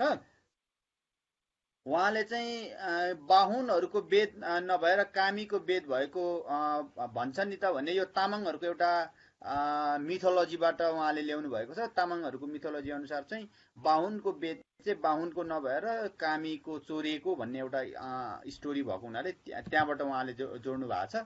त्यो कुरालाई पनि तपाईँले नोट गर्नु होला। अर्को चाहिँ मोहन लामा रुम्बाजीले सोध्नु भएको छ, जसरी नेपाल लगायत दक्षिण एसियामा जाति व्यवस्थाको आधारमा भेदभाव गर्ने चलन छ, त्यसै गरिकन अमेरिकामा पनि सेता र गोराहरूको बिचमा भेदभाव गर्ने चलन छ। त्यसो भए गोराहरूलाई उनीहरूकोलाई पनि गोरावादी भन्न मिल्छ कि मिल्दैन भन्ने खालको, किनभने यहाँ बाहुनवादी टर्मिनोलोजी आइरहँदा त्यसलाई गोरावादी भन्न मिल्ने कि नमिल्ने भन्ने खालको कुरा सोध्नु भएको छ हजुर। अहिले 3टा प्रश्न राखौँ होला हजुर सर। हजुर, जस्तो एकजना साथीले भन्नुभयो कि पार्टीको विधानमा नै वर्ण व्यवस्था उल्लेख गरेर त्यसको विरुद्ध लड्दाखेरि ठिक हुन्थ्यो कि भन्ने जुन कुरा छ, उहाँले एकदम ठिक कुरा गर्नुभएको छ। गर्नुपर्ने नै त्यही थियो हैन। पार्टीको विधानमा लेख्ने मात्रै कुरा छैन कि पार्टीको विधानमा एकदम लेख्नुपर्ने कुरै त्यही थियो कि नेपाली समाज भनेकै जात व्यवस्थामा आधारित भएको हुनाले लोकतान्त्रिक भन्नुहोस्, कम्युनिस्ट भन्नुहोस् वा कुनै पनि राजनीतिक पार्टीले यदि सही ढङ्गले लड्ने हो भने नेपाली समाजको बनावट नै त्यस्तो छ भनेर पहिला लेख्नै पर्छ, लेख्नै पर्दछ थियो। त्यो लेखिसकेपछि फेरि पार्टीभित्र बन्ने जो संरचना हुन्छ, केन्द्रीय समिति हुन्छ, जिल्ला कमिटी होला, अथवा चाहिँ गाउँ कमिटीसम्मको जो कमिटीहरू हुन्छन्, त्यसमा काम गर्ने तरिकाहरू हुन्छन्, त्यसमा चाहिँ कसले बढी चाहिँ अवसरहरू पाउने भन्ने कुरा हुन्छन्, त्यो सबै संरचना नै जात व्यवस्था विरोधी बनाउन लेख्ने मात्रै होइन, व्यवहार समेत नगरेसम्म यो समस्या हल हुनेतिर जाँदै जाँदैन। त्यसकारण हिजो भएको गल्ती यही नै हो र अहिले त्यसलाई सच्याउनु पर्छ। उहाँले भनेको कुरा आधारभूत रूपमा ठिक छ। दोस्रो चाहिँ बेद चाहिँ कामीको हो, चाहिँ नि बाहुनले चोरेको भन्ने प्रसङ्ग छ। अब यो भनाइ त विभिन्न आउने भए होइन, तर चाहिँ बुझ्नुपर्ने कुरा त के भयो भने जुन बेलामा वेद रचिएको थियो त्यति बेला कामी भन्ने त शब्द नै थिएन होइन, त्यति बेला त शब्द नै थिएन नि, त्यति बेला त कर्मीहरू भन्ने शब्द थियो होइन। कर्मीहरू, काम गर्नेहरू, विभिन्न काम गर्नेलाई कर्मी भनेर भनिन्थ्यो। त्यति बेला कामी भन्ने नै थिएन, त्यति बेला शूद्र भन्ने मात्रै थियो, किनकि त्यति बेला वर्ण मात्रै थियो, जातमा विस्तारित भइसकेका थिएन होइन। वर्णहरू जातमा विस्तारित त श्रम क्षेत्र बढ्ने क्रम सँगसँगै भएको हो। त्यसकारण त्यो अलिकति अध्ययनले, शास्त्रीय अध्ययनले पनि त्यतिर नजिक पुर्याउँदैन, वा व्यवहारिक रूपमा हेर्दाखेरि पनि जसलाई चाहिँ समाजको पिँधमा राखेर कहिले पढ्न नपाउने गरेर दलियो अनि त्यसले लेखेको कुरा अर्काले चोर्यो भन्ने तर्क पनि त्यति वस्तुसङ्गत लाग्दैन। अब जहाँसम्म चाहिँ यहाँ बाहुनवाद भन्न मिल्छ भने चाहिँ त्यहाँ गोरोवादी वा गोरोवाद भन्न मिल्ने कि नमिल्ने भन्ने कुरा छ। अब यो बाहुनवाद भन्ने शब्दको बारेमा मेरा केही कुराहरू छन् होइन। बाहुनवाद शब्द जो नेपालमा प्रयोग भयो टुरबहादुर विष्टबाट, त्योभन्दा अगाडि इन्डियामा चाहिँ फेरि ब्राह्मणवाद भन्ने शब्द चाहिँ ज्योतिबा फुलेदेखि लिएर अम्बेडकरसम्मले प्रयोग गरे। त्यहाँ ब्राह्मणवाद भन्ने शब्द प्रयोग हो, यहाँ बाहुनवाद भन्ने शब्द प्रयोग हो। म चाहिँ के बुझ्दछु भने यो चाहिँ हिन्दू समाजमा विकसित भएको सामन्तवाद हो। हिन्दू समाजमा विकसित भएको विशिष्ट प्रकृतिको सामन्तवाद हो। त्यसको सोच्ने तरिकाको नाम चाहिँ बाहुनवाद हो। सोच्ने तरिका मात्रै हो त्यो होइन। त्यसको अर्थतन्त्र अझ विस्तारित छ होइन। बाहुनवादले अर्थतन्त्रसम्मलाई धान्छ त भन्यो भनेदेखि, शब्दलाई धान्छ त होइन, त्यसले सिङ्गो राजनीतिक प्रणालीले धान्छ त भन्यो भने अझ त्यसमाथि छलफल गर्नु जरुरी छ। त्यसकारणले गर्दै बाहुनवाद शब्दको प्रयोगले सिङ्गो जात व्यवस्थामा आधारित सामन्तवादलाई चाहिँ ठ्याक्कै प्रतिनिधित्व गर्छ भन्ने विषयमा चाहिँ अलिक थप छलफल जरुरी छ। तर बाहुनवाद भनेको चाहिँ हिन्दू सामन्तवाद भित्र विकसित भएको एउटा निश्चित सोच्ने तरिका। त्यो सोच्ने तरिका 3टा शब्दमा भन्दा, 3टा वाक्यमा भन्दा म 1 2 3 गरेर भनौँ कि त्यसले कुनै पनि मान्छेलाई अर्को मान्छेसँग बराबरीको ठान्दैन। त्यो चिन्तन प्रक्रियाले एक होइन ठान्दैन। त्यसले हिन्दू वर्ण व्यवस्था र जात व्यवस्था अनुसारको जति माथि पर्दै गएका छन् तिनीहरूलाई नै फाइदा हुने गरी मात्रै सबै संरचना, सबै दृष्टिकोण सोच्न थाल्दछ। त्यसले दोस्रो होइन यसरी यस्ता यस्ता बुँदाहरूमा राख्न सकिन्छ। अब गोरो बाहुनवाद भन्न सकिन्छ भने गोरोवाद किन भन्न नसकिन्छ? गोरोवाद भन्न सकिन्छ, भनेका पनि छन् नि विभिन्न साहित्य लेखनका गर्नेहरूले चाहिँ गोरोवादी होइन व्हाइटिस्टहरू भनेर त भनेकै छन् नि, त्यो भन्न मिल्छ। यदि गोराहरूको मात्रै हित गर्ने गरी सोच्ने चिन्तनलाई गोरोवाद भन्न किन नमिल्ने र? त्यो त मिल्छ, त्यस्तो मिल्दैन भन्ने लाग्दैन। ल अरू भन्नु त।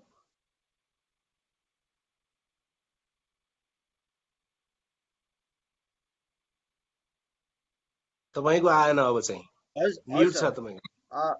हजुर, तपाईँलाई अर्को प्रश्न हाम्रो कुमार सिंह तामाङजीले राख्नु भएको छ कि यो वर्ण व्यवस्थामा यदि हिन्दू वर्ण व्यवस्थामा त्यस्तो विभेद छ भने त्यही धर्म अथवा त्यही वर्ण व्यवस्थाभित्र अथवा त्यही धर्म हिन्दू धर्म नै मानिरहनु पर्छ भन्ने के छ भन्ने खालको उहाँको एउटा प्रश्न रहेको छ सर।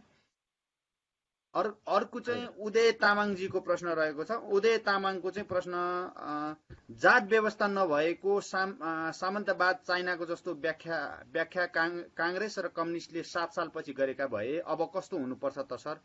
दलितको जातले जनजातिको धर्म मानेमा कि हिन्दू धर्मकै संस्कार मानेमा छुवाछुत कम गर्न सकिन्छ?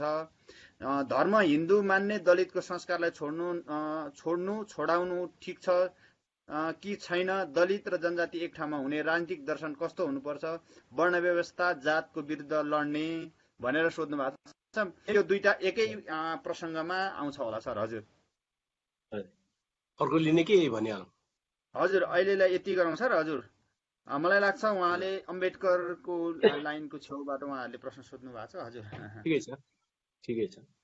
जस्तो कि एउटा चाहिँ मतलब वर्ण व्यवस्थामा, हिन्दू वर्ण व्यवस्थामा चाहिँ भेदभाव छ, छुवाछुत छ अथवा चाहिँ जातवाद छ भनिसकेपछि चाहिँ त्यही धर्म मानेर दलितहरूले किन बस्ने भन्ने जो प्रश्न छ, अब अथवा चाहिँ त्यसबाट चाहिँ निस्कने कि ननिस्किने भन्ने छ। यो चाहिँ लामो बहसको विषय छ। यो दक्षिण एसियामा चाहिँ 1937 पछि विशेष त अम्बेडकरले चाहिँ हिन्दू धर्म म त्याग्छु भनेर उनले एउटा रचनामा, एउटा कार्यपत्रमा, एउटा सम्बोधनमा 1937मा लेखिसकेपछि हैन, जातको विनाश भन्ने लेख लेख्दाखेरि लेखिसकेपछि त्यो बहस अहिलेसम्म पनि संसारमा छ। र त्यो क्रममा भारतमा अम्बेडकरहरूले चाहिँ फेरि बुद्ध धर्म, यो हिन्दू धर्म परित्याग गरेर केही लाख मान्छे सहित बुद्ध धर्ममा प्रवेश गरिसकेपछि त्यो बहस अझ तीव्र भएको थियो। अहिले पनि त्यो बहसमै छ। अब मेरो बुझाइ 2-3 प्रकारको छ यसमा। पहिलो कुरा चाहिँ धर्म व्यक्तिहरूको आफ्नो आस्थाको विषय हो। त्यसकारणले त्यो आस्थाको विषय भन्नुको मतलब हो उसले त्यो लिन पनि सक्छ, उसले त्यो छोड्न पनि सक्छ। पहिलो कुरा त त्यहाँ बुझ्नु पर्यो। त्यो सन्दर्भ बुद्धिस्टलाई पनि लागू हुन्छ, त्यो सन्दर्भ हिन्दूलाई पनि लागू हुन्छ, त्यो सन्दर्भ सबै धर्मका मान्छेहरूलाई लागू हुन्छ। एउटा, जबसम्म उसले त्यसलाई ठिक मानिराखेको हुन्छ त्यो बेलासम्म ग्रहण गर्ने त हो नि, होइन? सबैले गर्ने त्यही नै हो। एउटा कुरा त्यो हो। त्यसकारण त्यसलाई कुनै पनि धर्मावलम्बीलाई हामीले सबभन्दा पहिले त्यो धर्मभित्र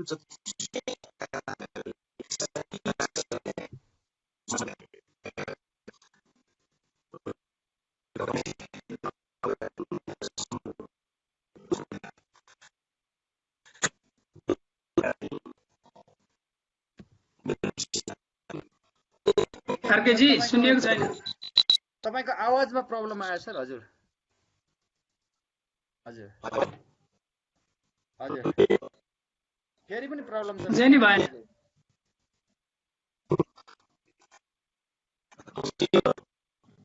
हैन सर, अझै तपाईको अब एकचोटि पानी खानु पर्यो सर। अन्तिम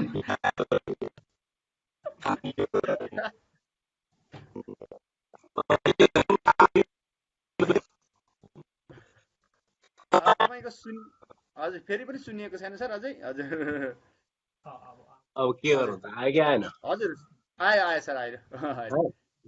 हजुर सर। अब धर्मको सन्दर्भमा मेरो दृष्टिकोण चाहिँ के छ भने संसारको कुनै पनि उत्पीडित समुदाय आफ्नो मुक्तिको निम्ति धर्म परिवर्तन गरेर मुक्त भएको छैन। एकदम सरल कुरा छ। संसारको कुनै पनि उत्पीडित और आफूले लिइरहेको धर्म छोडेर ऊ मनको आनन्द त उसलाई भएको छ। त्यो त हुने भयो हैन। तर उसको सामाजिक आर्थिक र राजनैतिक मुक्ति चाहिँ भएको छैन। अब मान्नुहोस् कि त्यसकारणले मेरो दृष्टिकोण चाहिँ के छ भने उत्पीडितहरू चाहिँ नास्तिकताको दिशामा जानुपर्ने हुन्छ।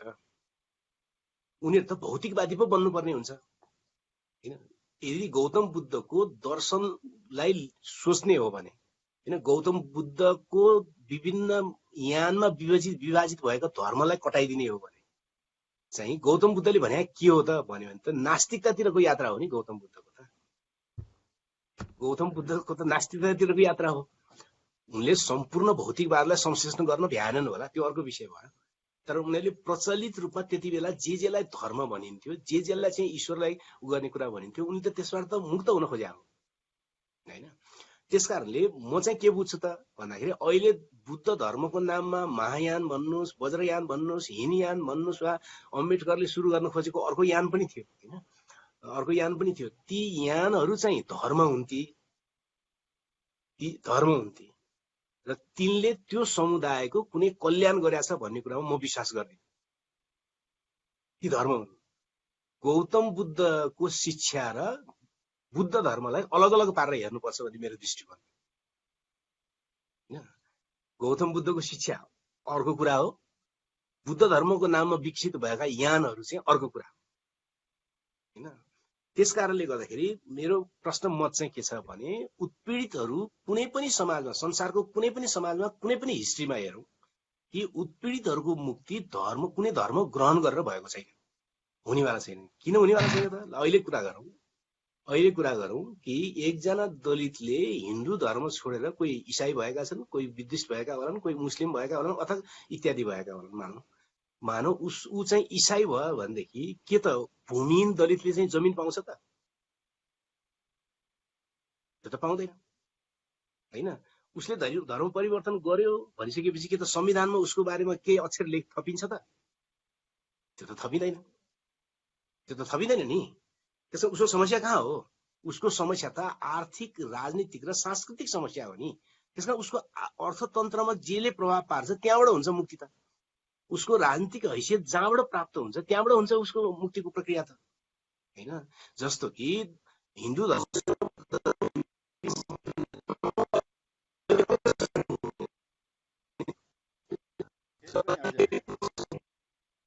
फेरि पनि तपाईको सुनिएन सर? त्यो त भएन त सर। हजुर म सुन्ने गरी फेरि आयो। हजुर फेरि अब रिपिट अलिकति। यदि हिन्दू धर्म छोडेर बुद्ध धर्ममा गएर हुने भनेर जसले तर्क गर्छ, त्यसो हो भने त तामाङ त आजभन्दा केही सय वर्ष अगाडि नै मुक्त भइसक्नु पर्ने नि। मुक्त भयो त बुद्ध धर्मले? त भएन। तामाङमाथिको अत्याचार गर्ने राजनीति रहेसम्म त जुन धर्म गर्ने के गर्ने? तामाङलाई त उत्पीडन गरे गरिहाल्यो नि हैन। त्यसकारणले धर्म परिवर्तन व्यक्तिको इच्छा त हुन सक्दछ, उसको रुचि हुन सक्दछ, तर त्यो चाहिँ राजनैतिक मुक्तिको कार्यक्रम बन्दैन हैन। राजनैतिक मुक्तिको, कुनै पनि उत्पीडित समुदायको राजनैतिक मुक्तिको कार्यक्रम धर्म बन्न सक्दैन। त्यो व्यक्तिको इच्छा हुन सक्दछ। र नेपालको सन्दर्भ त यदि अम्बेडकरले पनि नेपाली समाजलाई राम्रोसँग अध्ययन गर्थे भनेदेखि उनी धर्म परिवर्तनको त्यस्तो कुरा गर्दैन थिए कि जस्तो लाग्छ मलाई।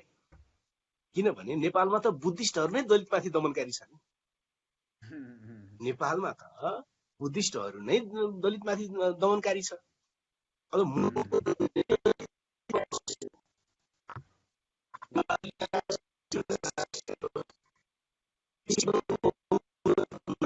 बसेन नि कुनै पनि एउटा तामाङ वा चाहिँ एउटा चाहिँ नेवार जो बुद्धिस्ट छ, म बुद्धिस्ट हुँ त्यसकारणले मैले छुवाछुत गर्नुहुन्न भनेर बस्यो त? त्यो त बसेन नि त।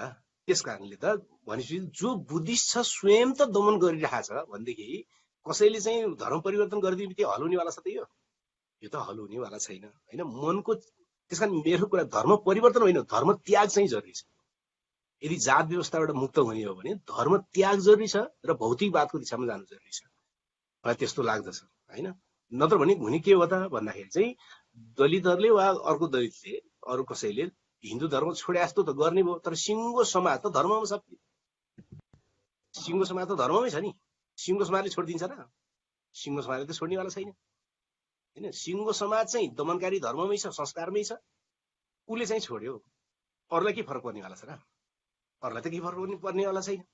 राजनीति पनि फेरिनेवाला छैन, अर्थतन्त्र पनि फेरिनेवाला छैन, पुरानो समाज पनि फेरिनेवाला छैन। त्यसपछि उसको मनको आनन्द मात्रै हुने भयो त्यो त, होइन? आफू बिचमा मात्रै हुने भयो त्यो त। त्यसले उसको परिवर्तनतिर लाँदैन। अथवा यसको एकदम सार बुझाइ कुरा के हो त भने कुनै पनि धर्म परिवर्तन, धर्म त्याग वा धर्म परिवर्तन वा नयाँ धर्मको ग्रहण चाहिँ कुनै पनि उत्पीडित समुदायको राजनीतिक मुक्तिको कार्यक्रम कहिले पनि भएको छैन र हुन सक्दैन। यो चाहिँ यसको मुख्य सार हो, होइन? अब दलित र जनजाति हजुर हजुर अब पाइरहेको छ नि त। हजुर सर हजुर। अब दलित र जनजाति चाहिँ एक ठाउँमा बसेर लड्ने कसरी होला भन्ने यो त सरल छ नि, होइन? सरल कुरा छ। किनकि मिल्ने मुद्दाहरूमा संयुक्त मोर्चा बनाएर लड्ने, होइन? अब जातको आधारमा, जातिको आधारमा, धर्मको आधारमा, संस्कृतिको आधारमा, भाषाको आधारमा एकले अर्कालाई दमन नहुने राजनीतिक पार्टी निर्माण गर्ने, त्यस्तो पार्टीहरूमा छौँ भने पार्टीहरूमा त्यस ढङ्गले सङ्घर्ष सञ्चालन गर्ने। र मुख्य कुरा त के हो त भने जनजातिको भन्नुहोस् वा दलितको भन्नुहोस् वा मुस्लिमको भन्नुहोस्, मुख्य समस्या के हो त भने उसको अर्थतन्त्रमा उसको पकड उसले पनि गर्न पाउने कि नपाउने, होइन? आर्थिक क्षेत्रमा, त्यसपछि राजनीतिक क्षेत्रमा उसले पनि अरूको हैसियत अनुसारको आफ्नो हैसियत प्राप्त गर्ने कि नगर्ने, होइन? त्यसपछि सांस्कृतिक क्षेत्रमा ऊ सम्मानित बन्ने कि नबन्ने, यही तीनटा कुरा त हो नि। यो तीनटा कुरा हुने गरी जब हामी पार्टी बनाउन थाल्छौँ वा पुरानो पार्टीभित्र हस्तक्षेप गर्ने, पुरानो पार्टीमा भएका साथीहरूले पुरानो पार्टीमा हस्तक्षेप, नयाँ पार्टी बनाउन चाहनेहरूले नयाँ ढङ्गले पार्टी बनाउन थालिसकेपछि त त्यहाँ दलित र जनजाति सँगै भइहाल्छ। दलित र जनजाति मात्रै सँगै हुँदैन कि हिन्दू वर्ण व्यवस्था अनुसारको परम्परागत ढङ्गले माथिल्लो जातबाट आएका तर प्रगतिशील चेतना राख्नेहरू पनि सँगै हुन पुग्छ नि, होइन? कुनै खास जात भएको हुनाले अन्याय हुने त होइन, उसको विचारको कारणले, उसको अडानको कारणले हुने हो। त्यसलाई हामीले ठिक गर्न खोजिसकेपछि स्वाभाविक र सँगै हुने सम्भावना त भइ नै हाल्छ। ल अर्को कुरा हो, सुनियो? तपाईँको चाहिँ उ छ? हजुर, तपाईँ ब्लु जिनमा हुने महानुभावहरू यदि प्रश्न राख्न चाहनुहुन्छ भने तपाईँहरूले प्रश्न राख्न सक्नुहुनेछ। हजुर, तपाईँले आफ्नो अनम्युट गर्नुहोला र आफ्नो प्रश्न राख्नुहोला। मैले म्युट गरेको छु। हजुर, तपाईँले अनम्युट गरेर आफ्नो प्रश्न राख्नुहोला यदि तपाईँहरू प्रश्न राख्न चाहनुहुन्छ भने।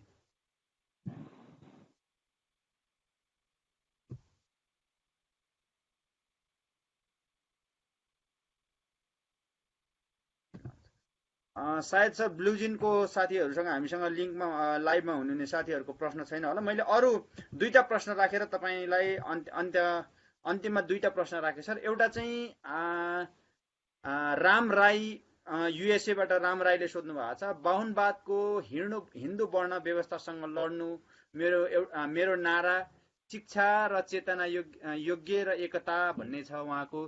के हो यो? के यदि केही हदसम्म ठिक छ भन्ने हिसाबले शिक्षा र चेतना योग्य र एकता भन्ने उहाँको मुख्य नारा हुनुपर्छ भनेर उहाँले सुझाउनु भएको छ।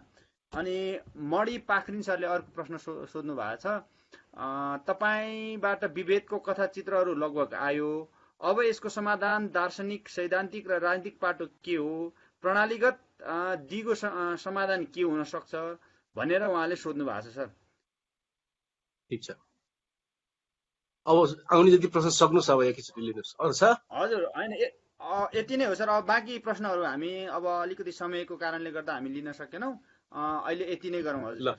अब यो नै हो सर। हुन्छ, अब एकजना साथीले सोध्नु भएको छ, शिक्षा चेतना योग्यता भने होला, योग्यता र एकता चाहिँ नारा हुनुपर्छ जात व्यवस्थाको विरुद्ध लड्नलाई वा बाहुनवादका विरुद्ध लड्नलाई भन्ने कुरा छ। यी सबै कुरा पनि हुनुपर्छ, त्यो ठिक छ।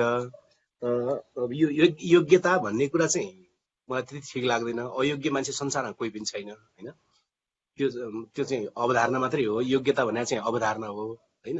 राज्यलाई मन लाग्यो भनेदेखि एसएलसी लिने, राज्यले मन लागेन भने नलिए पनि हुने रहेछ नि त, होइन? भनेपछि त्यो त अवधारणा हो त्यो योग्यता भनेको। अयोग्य मान्छे संसारमा कोही पनि हुँदैन। फरक फरक ठाउँमा फरक फरक मान्छे योग्य हुन्छ। त्यसमा योग्यता चाहिँ त्यसमा अलिकति मिलाउनु पर्छ होला उहाँको नारामा। नत्र भने शिक्षा चाहियो, चेतना चाहियो, एकता चाहियो, त्यो कुरा ठिक छ। तर त्यो के का निम्ति चाहियो? यो प्रश्न छैन, यसको उत्तर छैन यहाँ हैन। शिक्षा, उहाँको नारामा शिक्षा चाहियो, चेतना चाहियो हैन, एकता चाहियो, त्यो ठिक छ, तर केका निम्ति हो त, केका निम्ति चाहिएको त त्यो भनिसकेपछि त्यसको बारेमा चाहिँ हामीले थप छलफल गर्नु। त्यसको उत्तर चाहिँ अघि अर्को प्रश्न गर्नुभएको छ, अब यसको समाधान के त भनेर जो भन्नुभएको छ, मेरो म 1 2 3 4 गरेर राख्छु। एक, नेपालमा बन्ने, नेपालमा चलिरहेका वा नेपालमा पछि बन्ने कुनै पनि राजनैतिक पार्टीले पहिलो कुरा नेपाली समाजको बनावट चाहिँ जात व्यवस्थामा आधारित छ, त्यसकारणले नेपाली समाजलाई बदल्नका निम्ति जात व्यवस्थाका विरुद्ध लड्नु अनिवार्य छ भनेर सबभन्दा पहिले स्वीकार्न सक्नुपर्ने हुन्छ। त्यो राजनीतिक पार्टी होस्, त्यो एनजिओ होस्, त्यो सामाजिक संस्था होस्, त्यो विभिन्न जातीय संगठनहरू हुन्, कुनै पनि संगठनहरूले त्यो यथार्थलाई स्वीकार गर्नु पर्यो पहिला सैद्धान्तिक रूपमा, यस्तो हो, सत्य कुरा हो भनेर। त्यसपछि उसले तीनटै चिज त्यसलाई बनाउन सुरु गर्नुपर्ने हुन्छ, किनकि त्यसले अब आफ्नो संस्कृति पनि जात व्यवस्था विरोधी बनाउन सक्नुपर्ने हुन्छ हैन। त्यसले संरचना बनाउँदाखेरि पनि, किन अहिले त कस्तो संरचना बन्यो त नेपालमा भन्नु न, राजनीतिक आन्दोलन भने जतिसुकै मेहनत गरोस् तर पार्टीको केन्द्रीय समिति बन्ने बेला त सर्लक्कै हिजो जो मान्छेहरू राजा महाराजा हुन्थे तिनै खलकबाट नै अत्यधिक बहुमत हुने संरचना बन्यो। यो त सत्य हो नि त, बन्यो नि त। किन बन्यो त भन्दाखेरि त्यो स्वीकार नगर्नाले बन्यो। अब त्यस्तो नहुनु पर्ने हुन्छ हैन। र एकदम बुझिने भाषामा भन्ने हो भने अब बन्ने वा हिजोका पार्टीहरू सबै कमिटी पूर्ण रूपमा समानुपातिक कमिटी हुनुपर्छ राजनीतिक पार्टीमा। र बुझिने भाषामा भन्दाखेरि पूर्ण रूपमा समानुपातिक हो।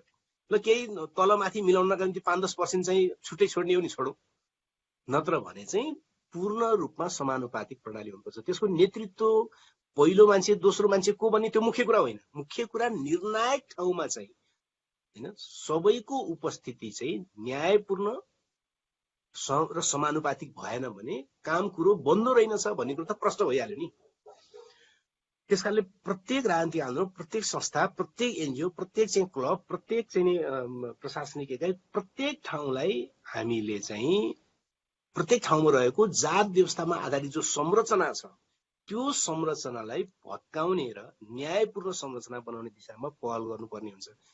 जब राजनीतिक पार्टीहरू त्यो दिशामा जान्छन्, हामी लान सक्छौँ राजनीतिक आन्दोलनलाई, त्यसपछि बिस्तारै त्यसले प्रशासनमा फेरबदलको माग गर्छ प्रशासन। यदि राजनीतिक पार्टीभित्र अलिअलि चाहिँ नेतृत्वमा चाहिँ तामाङ पुग्न थाल्दैन थियो भने कुलमान घिसिङ आउँदैन थिए। यति कुरा बुझिराखेको हुन्छ हैन, एकदम बुझे हुन्छ हैन। राजनीतिमा अलिअलि तामाङहरूले रगत बगाउँदैन थिए, अलिअलि चाहिँ मेहनत गर्दैन थिए, उनीहरूले पनि अलिअलि बोल्न थाल्दैन थिए र पार्टीमा हैसियत बनाउन थाल्दैन थिए भने कुलमानहरू जति ठुलो इन्जिनियर भने आउँनै सक्दैन हैन। त्यस कारणले गर्दाखेरि राजनीतिलाई हामीले जात व्यवस्था विरोधी बनाउन सबभन्दा पहिले मेहनत गर्नु पर्यो। त्यसपछि अनि राज्यका विभिन्न तन्त्रहरू फेरिन सुरु गर्दछन् हैन। न्याय तन्त्र फेरिन सुरु गर्दछ, प्रशासन फेरिन सुरु गर्दछ। यदि सुरु हुँदैन भने त्यसलाई भत्काइदिनु पर्ने हुन्छ हैन। यदि त्यसरी त्यो पुनर्संरचना गर्न मान्दैन पुरानो सत्ता भनेदेखि त्यसलाई भत्काउनु पर्ने हुन्छ र नयाँ बनाउनु पर्ने हुन्छ हैन। त्यसकारणले यो त नेपाली समाजको समग्र क्रान्तिको प्रक्रियासँग, परिवर्तनको प्रक्रियासँग अनिवार्य रूपमा जोडिएको विषय हो यो जात व्यवस्था हैन। यसको विरुद्ध लड्ने तरिका त्यही हो जस्तो लाग्छ। सबभन्दा पहिले त्यसलाई स्वीकार गर्नु, त्यसपछि त्यसको विरुद्ध रणनीति बनाउनु। मैले सकेँ, धन्यवाद। हस् आउती सरलाई धेरै धेरै धन्यवाद। अन्त्यमा तपाईँ आफ्नो केही विचारहरू अन्त्यमा राख्न चाहनुहुन्छ भने तपाईँले राख्नु भएपछि हामी कार्यक्रमको अन्त्यमा चोहोबाट कार्यक्रम समाप्त गर्छौँ। हजुर। होइन, अहिले त्यस्तो केही छैन। यो टेक्निकल्ली कतिपय आवाज सुन्यो, कतिपय सुनिएन, मलाई थाहा छैन। तैपनि मोटामोटी सुनियो होला जस्तो लाग्छ। मुख्य छुटाउन नहुने कुराहरू यो विषयमा फेरि फर्दर छलफल पनि हुँदै जाओस्, यही म कामना गर्छु। धन्यवाद।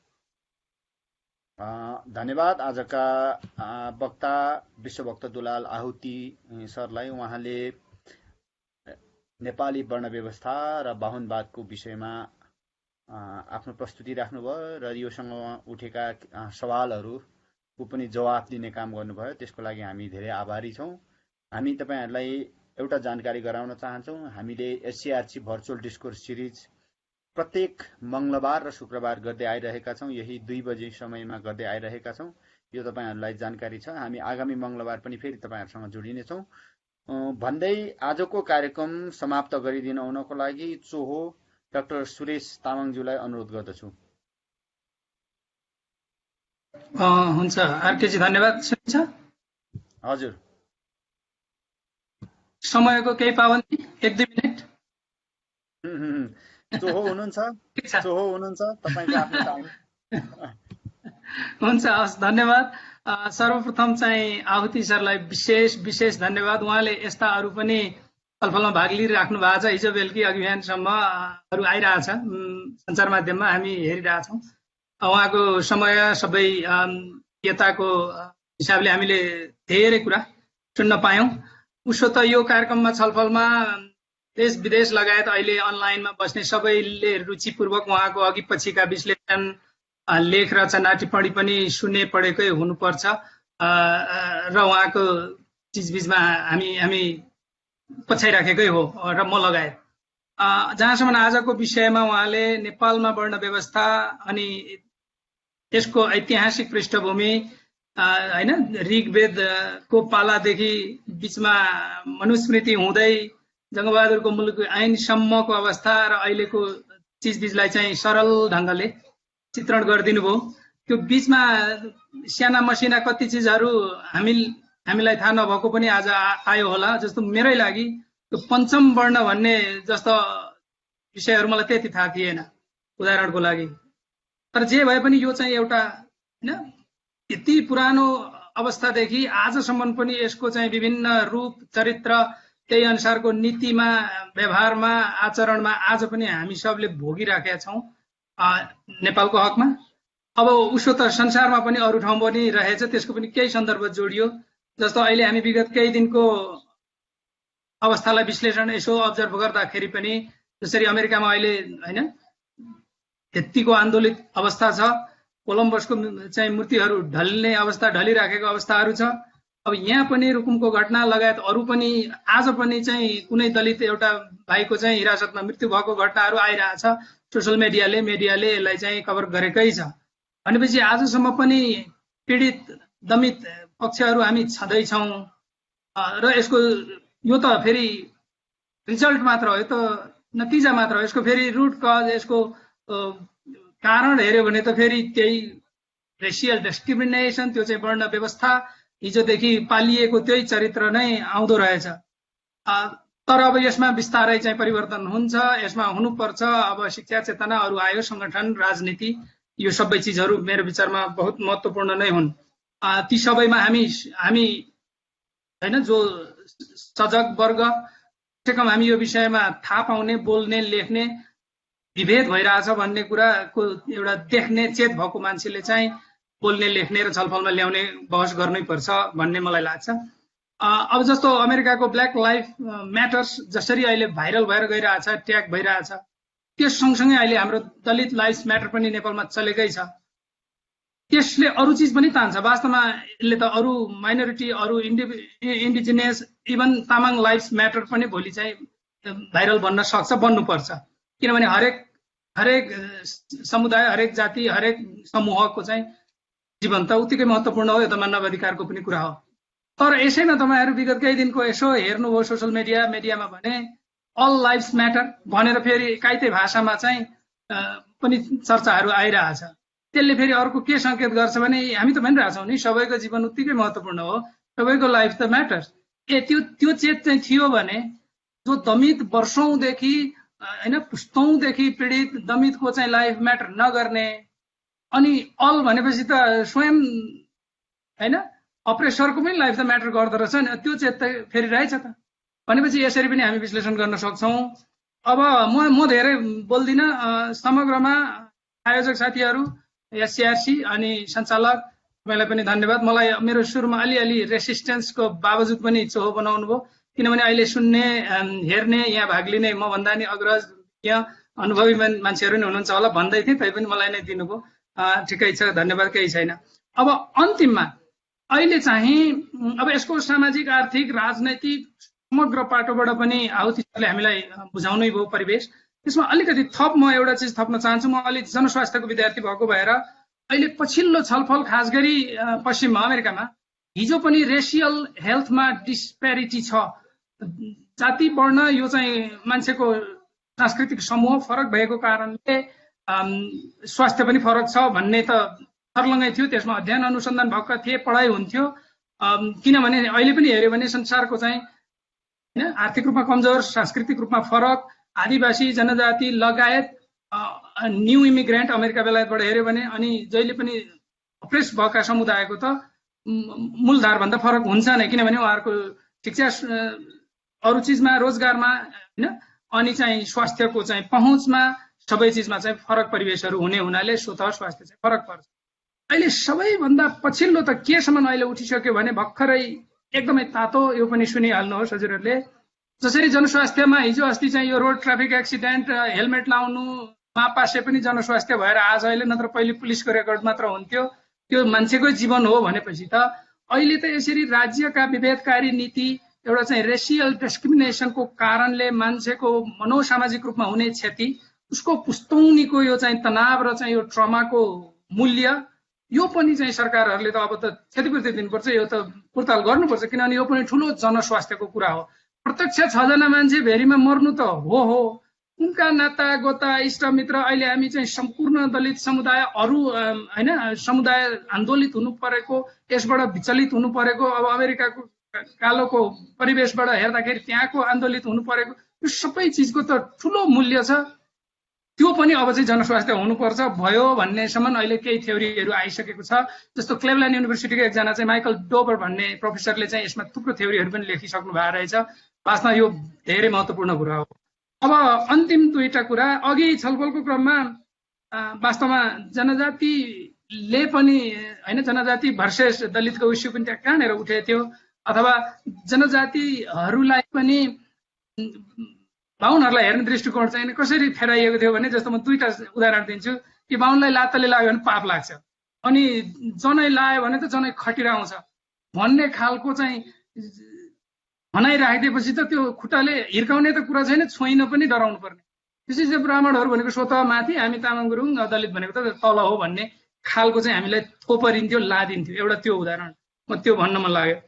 त्यसो त आउती सरकै समरीमा अघि कुनै प्रश्नको उत्तरमा अब चाहिँ दुईटा कुरा, दुई तीनटा, एउटा त धर्म त्याग एउटा हुन सक्छ भन्ने उठाउनु भयो, अर्को चाहिँ दलित जनजाति लगायत अन्य पीडित समुदायहरू चाहिँ संगठित भएर एउटा सामूहिक मोर्चा गरेर अगाडि बढ्ने खालको आगामी राजनैतिक समाधानको बाटोहरू पनि उहाँले सुझाउनु भयो।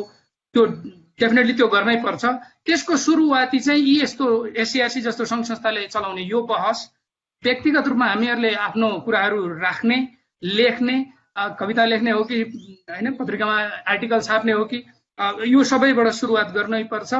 तर अब बिस्तारै चेत आउँदैछ, हामी स्वयं हाम्रा समुदायमा पनि आउँदैछ र यो समुदायहरू अब सचेत हुँदैछ, अग्रसर हुँदैछ भन्ने चेत र डर फेरि मूलधारकालाई पनि आउँदैछ।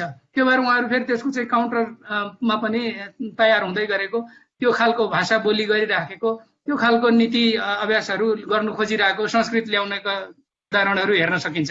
त्यसले गर्दाखेरि हामी त्यो दिशामा नै जानुपर्छ भन्ने लाग्छ।